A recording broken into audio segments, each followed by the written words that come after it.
Gwinnett County Public Library presents Photography 101. My name is Ashley, a Learning Lab specialist at GCPL. In this video, I'm going to walk you through the basic setup for the mirrorless Lumix. This camera can be used for both video and photography. If you want to learn more about what these settings mean and how to control operating the camera, check out our other Photography 101 videos. So first, we're going to make sure that the lens is on the camera, and I'll show you how to take it off and on. So here on the front of the camera, we can see this little lens release button, and I'll hold that down. You twist the lens away from it and take it off. Then you'll see there's a little red dot right here. And then on the lens, there's another little red dot. I'm going to line these two up. Then twist it back towards this release button until you hear the click. Then you want to make sure there's a battery and a memory card in the camera and how to put the camera on a tripod. So on the bottom of the camera, you can see this is the battery compartment. You push that down and this flips up. Then there's a little release switch right there that pulls the battery out. There's a little arrow on the battery and you match the shape of the compartment. Stick the battery back in and let this clip.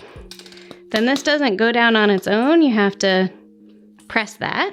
Then you'll want to know how to put the camera on a tripod. Every tripod here should have a release plate that has this screw on it. So you screw the release plate into the bottom of the camera and tighten it by hand. Center this and use a quarter to tighten it just a little more. Line that up and tighten this back until that doesn't move. Then you can use the other knobs on the tripod head to align the camera the way you'd like it to be and righty-tighty tighten them. Next, you want to make sure that you have a memory card. The memory card slot for this camera is on the right-hand side here. You can see it has two slots, so it allows you to have more than one memory card. If I push in, it will release the card if it's in there. And if you want to put it back in, put it in the slot and push it till you hear a little click. Most of the cameras that we have at the Learning Labs will take what's called an SD memory card. You can see here that this says SD, and this card is 64 gigs. After you put the memory card in, you should format it, and that should be the first thing that you do. So on the top of the camera, we'll switch it on.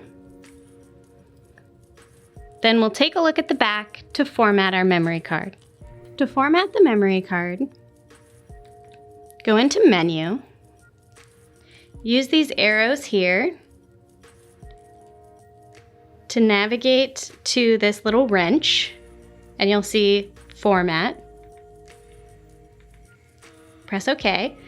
Slot 1 is where we put our memory card. Okay, here it says delete all data, and I want to say yes. So we're about to erase all of the information that's on there because we want a clean slate for our memory card to make sure that it doesn't corrupt. So it's very important when you're done that you take everything off of your memory card, because the first step the next person should do is format the memory card so that it's fresh. So I'm going to press yes. Now the memory card is ready to use. On the side of the camera here is where our various attachments are. If you pull this open, you can see this is a headphone jack. This is an HDMI, and this is for the charge. And then at the very top is for attaching a mic. So if you're doing video and you have a shotgun mic or some kind of microphone that you want to use as your audio, you'll place the jack here, and if you want to listen and check your levels, you can put in headphones here. On the top of the camera, right here, is the hot shoe attachment. that is where you will slide in the microphone if you have one. So next I'm gonna go through the basic settings to put into the camera for video and also for still photography. To set your video settings, make sure this top knob is selected to movie, then go into the menu. So for video, you wanna go to the main menu. Then you'll use the arrows to go to the video icon here. And there's really only two menus you want to care about. Record format, you'll go ahead and keep that on MP4. And then recording quality. There's a bunch of different qualities here. And these take up different amounts of space and require different settings. 9 times out of 10, you will want to place this on full HD at 30 frames per second. On the Lumix, it kind of auto decides for you these other settings that all look good. So just select full HD at 30 frames per second, and you should be good to go. Now let's look at the settings for still photography.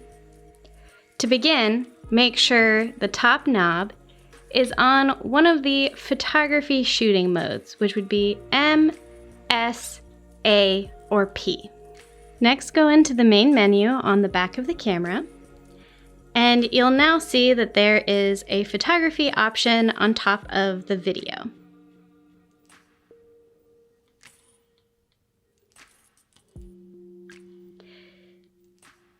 Use the arrows to navigate to where it says quality and press OK.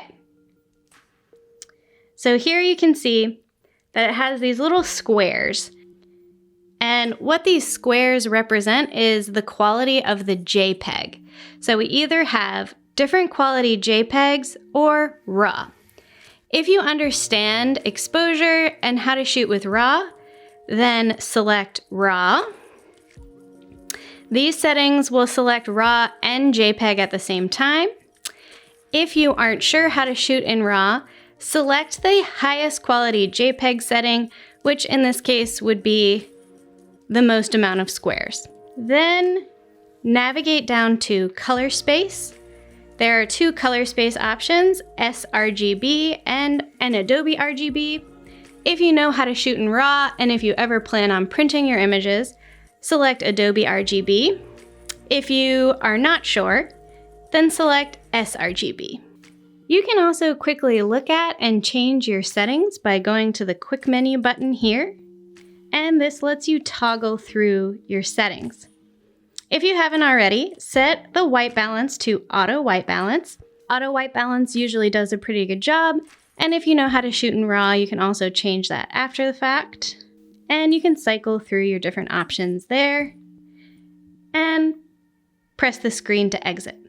You can find a PDF in the description of the video with a written checklist of these settings if you'd like to see that. Then you'll need to select your shooting mode and let your camera know how you want it to create the exposure. For video, I'll make sure this top knob is on the movie icon.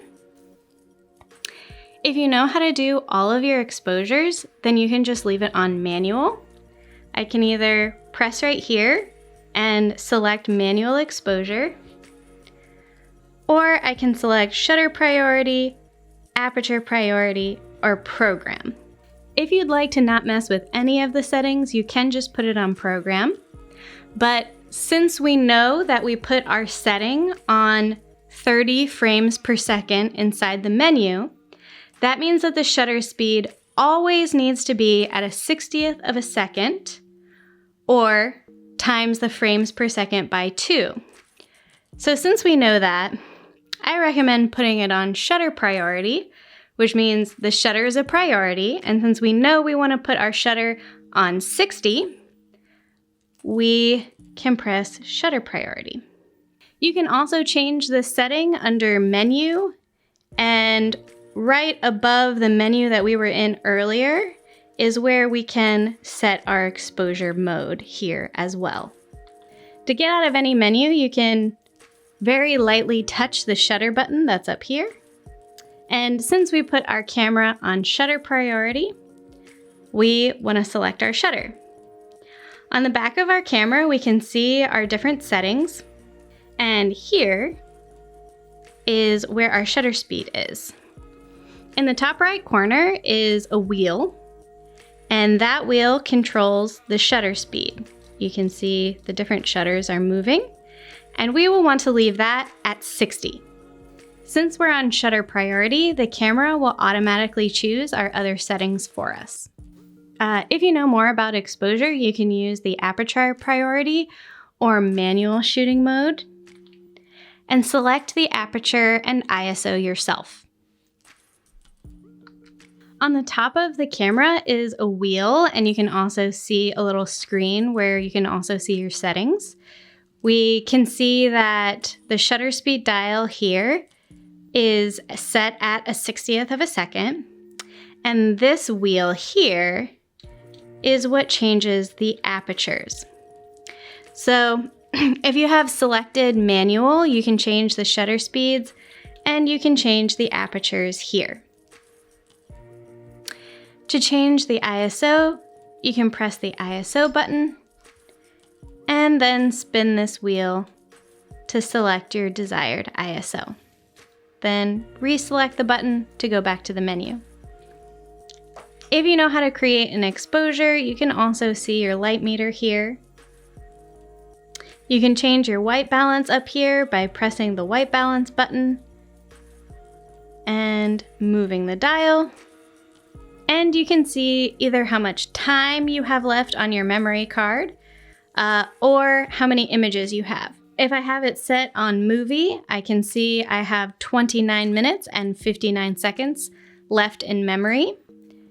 And if I have it on a shooting mode, I can take 7,263 images with the current settings that I have in my camera left on the memory card.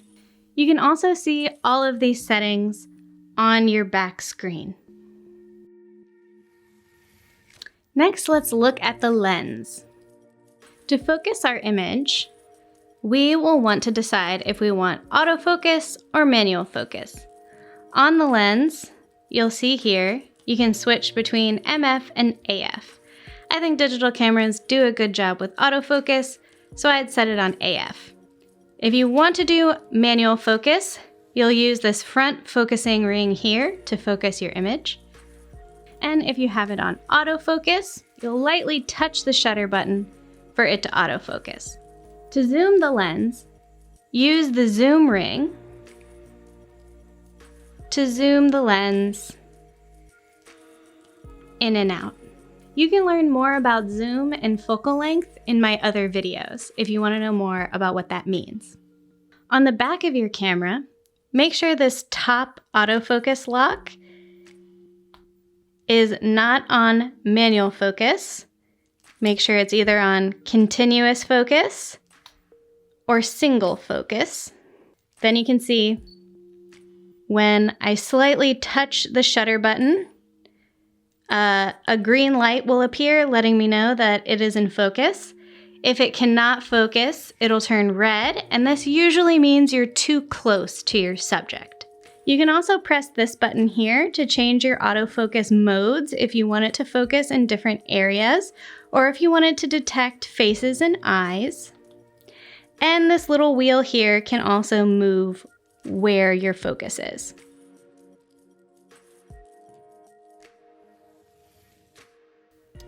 There are two options for how you can view your image. You can either look at it through the eyepiece or on the back of the screen. To change between those two, you press this button here, LVF, which stands for Live View. So you can see the eyepiece just lit up. That's because we're now viewing the image through the eyepiece. And if I press that button again, the back screen will turn on for live view. To open the back screen and see it, there's a little guide right here that you push up. You can point it forward so you can see yourself, or you can then flip it back down to see the screen this way.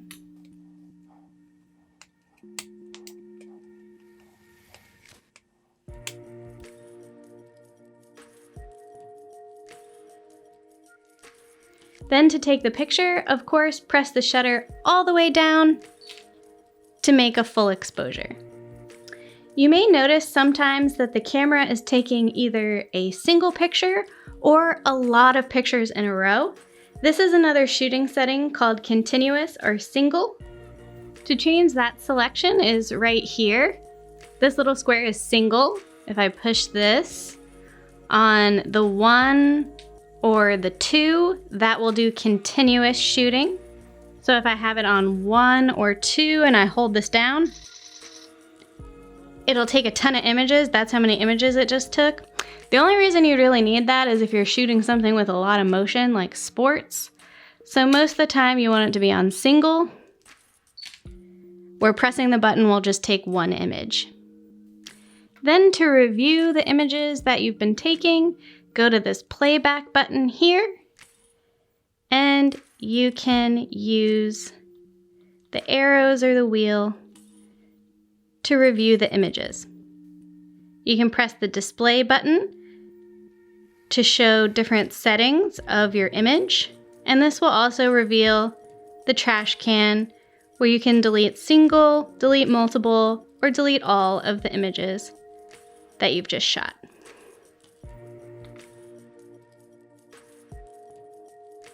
The last step when you're done shooting is always to take out the memory card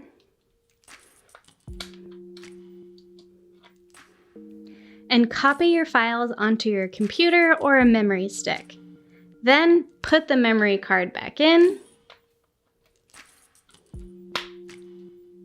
and you can reformat the card for the next person if you'd like to be nice. Thank you for joining us for Photography 101. To book an appointment to use our learning labs and photography equipment, go to gwinnettpl.org/meeting rooms. Please leave your questions in the comments or contact us at learninglabs@gwinnettpl.org.